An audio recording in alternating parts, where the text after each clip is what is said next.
ছাত্রলীগের বাপরা, ছাত্রলীগের আমরা ঢাবি স্টুডেন্ট ভাবে মার খেয়েছি, আমাদের ভাইদের যেভাবে মেরেছে আমি নিজেও ইনজুরিতে আছি। হ্যালো এভরিওয়ান, আসসালামু আলাইকুম। আজকের ভিডিওতে জানানোর চেষ্টা করব কোটা আন্দোলন নিয়ে এ পর্যন্ত কতজন শহীদ হয়েছে এবং আবু সাইদ ভাইয়ের বাবাকে কতজন মানুষ সহযোগিতা করেছে। তো সবাই ভিডিওটি সম্পূর্ণ দেখুন যারা এই বিষয়ে বিস্তারিত জানতে চাচ্ছেন।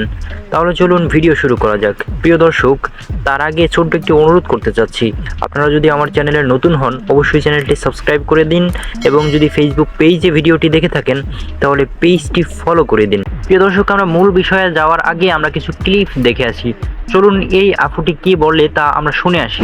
বাবাকে বলে আসছি আজকে যদি মরে যায় লাশ নিয়ে বের হবে, আমাকেও তখন যদি বিজয় ঘোষণা করে আমার লাশ নিয়ে তারা দাফন করে। প্রিয় দর্শক, দেখুন রিকশাওয়ালারাও এই কোটা আন্দোলনে ছাত্রদের পাশে এসে দাঁড়িয়েছে।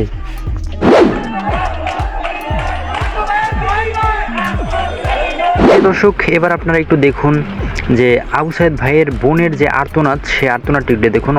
অনেকেই এটা দেখেছেন, আর যারা দেখেন নাই তাদের জন্য মূলত এই ক্লিপটি আমি ব্যবহার করছি। আমার ভাই খাইবে বৃত্তি পাচ্ছে, আমার ভাই এইটে পাচ্ছে। প্রিয় দর্শক, এবার তাহলে আমরা মূল জায়গায় চলে আসি। তো শুরু করছি আবু সাইদ ভাইয়ের বাবাকে কে কে সহযোগিতা করছে সেটা দিয়েই। তো আবু সাইদ ভাইয়ের বাবাকে প্রথমে সহযোগিতার হাত বাড়িয়ে দিয়েছেন এই ভাইটি বাংলাদেশের, উনি চায়নাতে থাকেন। আপনারা ওনার কথাটি একটু শুনুন। এবং উনি বলেছে যে আবু সাইদ ভাইয়ের ফ্যামিলিতে যে মাসিক যে খরচটা, ন্যূনতম যে খরচটা হয় সেটা উনি পাঠিয়ে দেবে। সো উনি আসলে ওনার বাবার সাথে কীভাবে কথা বলে সেটা একটু আপনারা শুনুন। আপনার মতো আমার বাবা আছে দেশে, তো আমার ব্যবসা প্রতিষ্ঠান থেকে আমি চেষ্টা করছি প্রতি মাসে আপনার পরিবার চালানোর জন্য যে খরচটা হয় সেটা আমি আমার ব্যক্তিগতভাবে দেব।